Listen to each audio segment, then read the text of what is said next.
A local sheriff's deputy will be laid to rest tomorrow in Bladen County. You're looking at Neil Stanley Page, this week's Fox's Most Wanted. He's no stranger to the jail here in New Hanover County, and there's a cell with his name on it once again. And as Michelle said, a little less than an hour. Those who are in line at 7:30 will be able to go in and vote. So let's get over to First Alert meteorologist Rob Ellis. I can't imagine anything coming in the next hour that's going to drive people away, so it looks like it's going to be a nice night. That issue of immigration is on the schedule tonight to be asked, and each one of the candidates is going to get a chance to ask a question of each other. That may be one of the most interesting points of tonight's forum and debate. Police in Germany have solved the mystery of the forest boy, and they say it's all a hoax. It's under the local news tab right here. Click on it all the way to the left.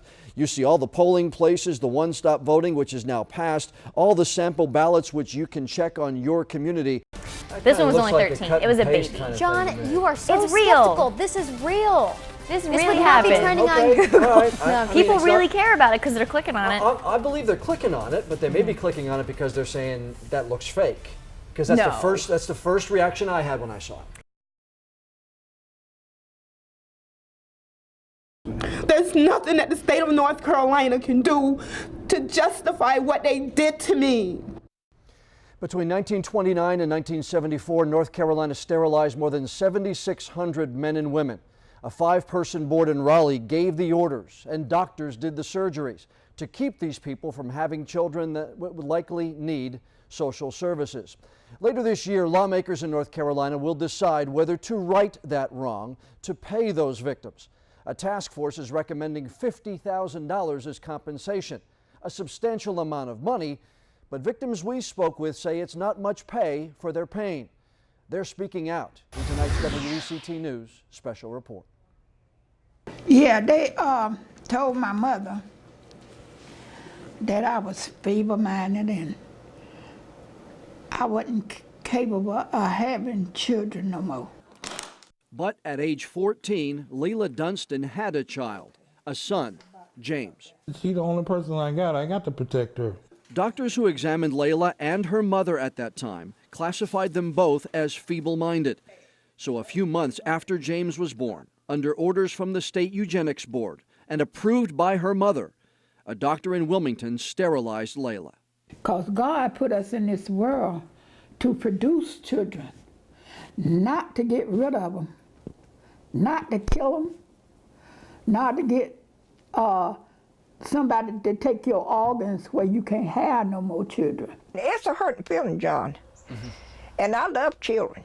Elnora Mills went into a Wilmington hospital for a ruptured appendix in 1967 when she was just 16 years old.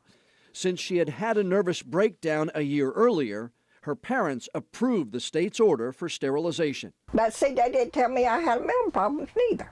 Elnora never knew about that part of the surgery. She didn't find out until 2 years later, after she and her husband Buddy tried to have children. They should have told me, let me know what they did to me.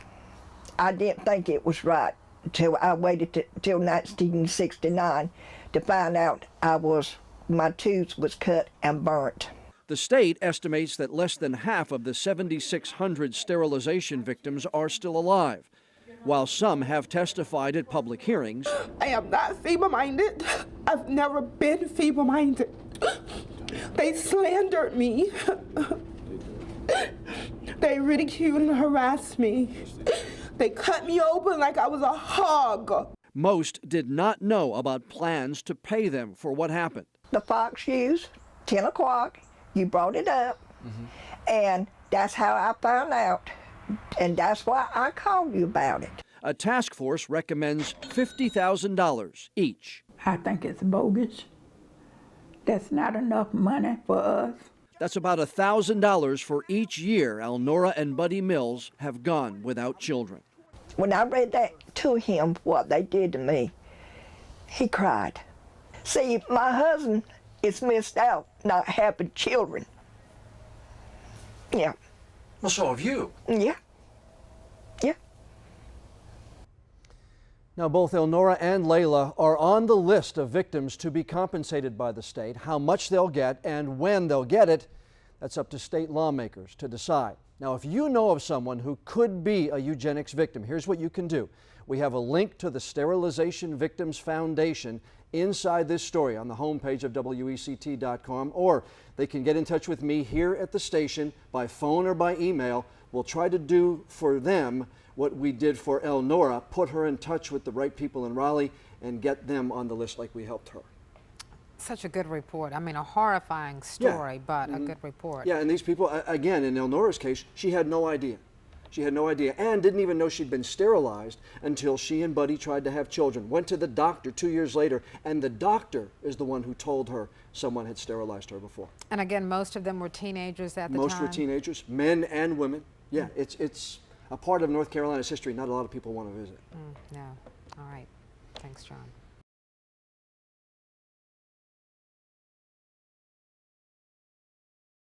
This is WECT News special coverage of Hurricane Irene.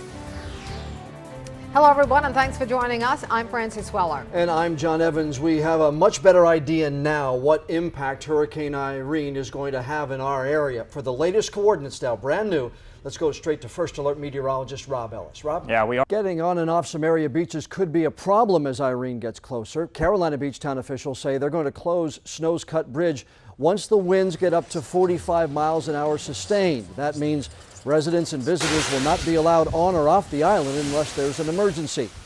William Youngener, the town's police chief, tells us most police officers will stay the night at Town Hall just in case an emergency on the island does happen.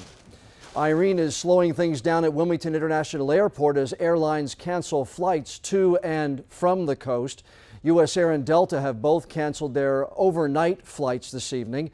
The airport's operations director says the airlines don't want to keep their planes here overnight during the storm. Most flights are also canceled tomorrow. The ops director says Sunday will be the soonest that business returns to normal at ILM. Of course, it's a slow process with the airlines. They're not going to, open the runways at noon and drop the airplanes in at 12:30. They're going to have to get them here. So I think tomorrow's when you'll see the airlines start to make their comeback. And Gary Broughton says the only Delta flight leaving ILM tomorrow is at 5 o'clock, but travelers should contact their airline for the very latest information. All right, Michelle, thanks. And she just mentioned shelters. They've opened in most of our local counties. Some of the shelters, like Noble Middle School in New Hanover County, do allow owners to bring their pets in to ride out the storm. Make sure you bring enough food and supplies for your dog or cat, wherever you're going to bring. Most of these shelters, the pet-friendly ones, will not allow exotic animals. We have a list of all of the shelters, including the pet-friendly locations. It's all on our website, WECT.com. Look for this story that you see on the homepage. And as we go to break, a look at some pictures that have come into our newsroom tonight from you at home. Trees coming down in parts of Wilmington and New Hanover County. We'll continue our coverage of Hurricane Irene 2 minutes away.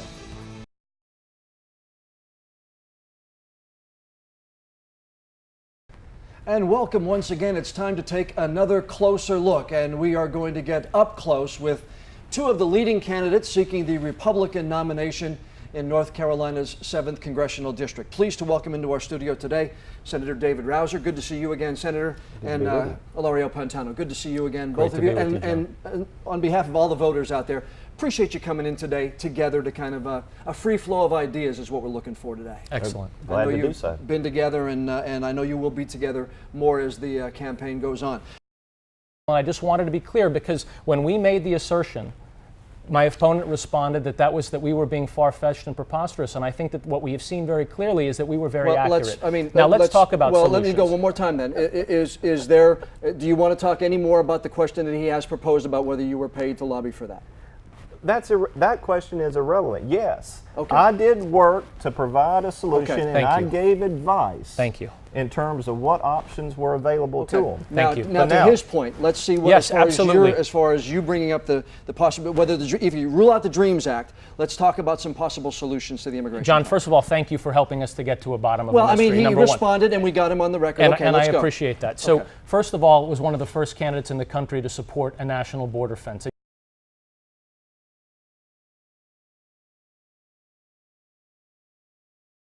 This is WECT News at 5:30. Okay, let's get right to some breaking news. A news conference at New Hanover County Government Center. The topic appears to be Brian Berger, the commissioner. Let's go right to that news conference now. Talked about 30 minutes, and he asked me what I think he should do. And I shared then that I felt that he should step back and resign. For the good of the citizens, I do believe that Mr. Berger should resign. Our decision to ask Mr. Berger to resign does not come lightly. I am not here to kick a man when he's down. That's the last thing in the world I would want to do. But Brian needs help. Thank you all for being here. We'll open up for questions. Once again, you are watching a live news conference at the New Hanover County Government Complex. One by one, 4 of the 5 members of the New Hanover County Commission, Chairman Jonathan Barfield, Vice Chair Jason Thompson, Rick Catlin, and Ted Davis, each coming up to the podium and asking fellow Commissioner Brian Berger to step down. Berger has had several incidents in the recent months. One arrest for assault charges, which were later dropped. Another, according to Wilmington police, he tried to commit suicide. Berger denies the allegation. So we're going to go back to the New Hanover County Government Complex now and listen to some of the questions being asked of the members of the New Hanover County Commission. Well, there's no attorney here. Thank you all for being here. Thank you. Apparently an end to the questions at that news conference today at the New Hanover County Government Complex. There you see Ted Davis, Rick Catlin, Jonathan Barfield, Jason Thompson, County Manager Bruce Schell following them out of the government complex, the conference room and the government complex. If you're just joining us, 4 of the 5 members of the New Hanover County Commission, those I just mentioned, came together for a news conference this afternoon asking fellow Commissioner Brian Berger to step down, to resign his seat, get, as they say, the help he needs. Ted Davis coming out and blatantly saying Brian needs help. That's again a quote from County Commissioner Ted Davis. We do have a reporter at the scene. We will hear more from Lindsay Curtin on WECT News at 6. We also are trying to get in touch with County Commissioner Brian Berger. We're going to take a break, come back with the very latest in the weather forecast. Meteorologist Eric Davis joins us right after this.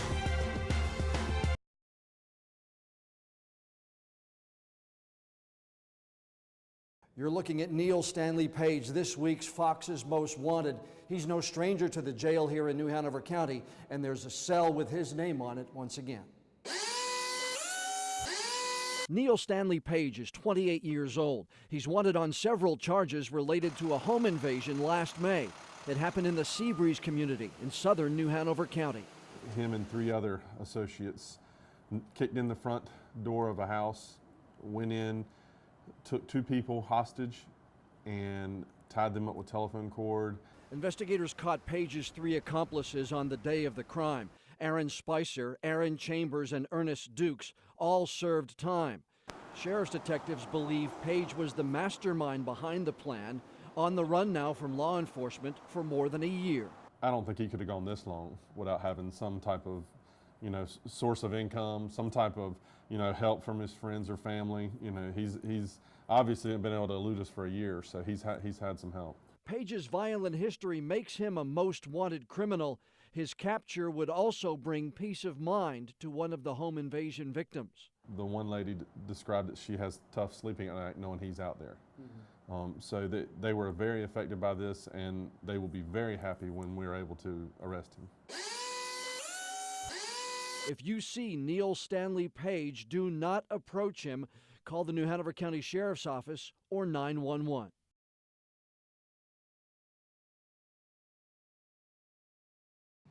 Good evening and welcome to this WECT News presentation. WECT, the League of Women Voters, and UNC Wilmington coming together to sponsor this Candidates Forum Decision 2012 event featuring candidates running for commissioner in New Hanover County. Most of the candidates have joined us this evening. We're breaking down the groups by party affiliation and by office.